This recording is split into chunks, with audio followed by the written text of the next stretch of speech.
À l'appel de plusieurs collectifs appelant au retour de la communauté Banen sur leur terre ancestrale à Ibor, dans le département d'Unkam, les filles et fils de cette communauté arborant des t-shirts non à l'UFA dans leur territoire se sont réunis devant la cour d'appel du littoral qui abrite le tribunal administratif de la région en vue de l'audience aux fins d'obtenir l'annulation du décret du Premier ministre du 27 avril 2023 qui classe ce massif forestier estimé à un peu plus de 68 385 hectares dans le domaine privé de l'État. Merci à tout ce monde qui est venu pour que nous puissions faire comprendre aux magistrats que ce n'est pas une affaire de personnes, c'est une affaire de village classé dans le domaine privé de l'État.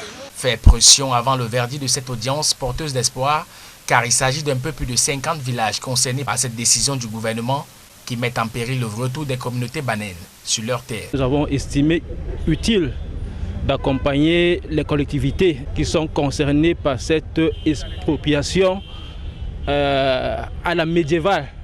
Et nous espérons que les recours que nous avons déposés ce jour vont permettre une nouvelle instruction du dossier. L'audience qui n'a duré que quelques heures devant les juges a été renvoyée.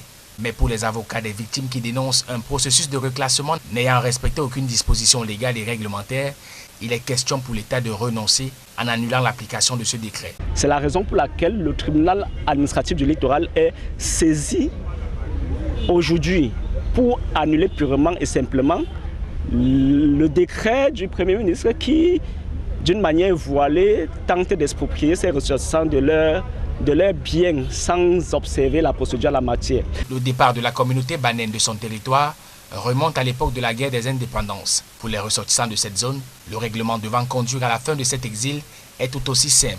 Réhabiliter la décision administrative du 31 juin 1963. Cet arrêté demandait aux populations de partir. Il avait dit à nos parents, on a grandi avec ça, qu'après 6 mois, on devait être ramené parce que l'État devait faire des infrastructures.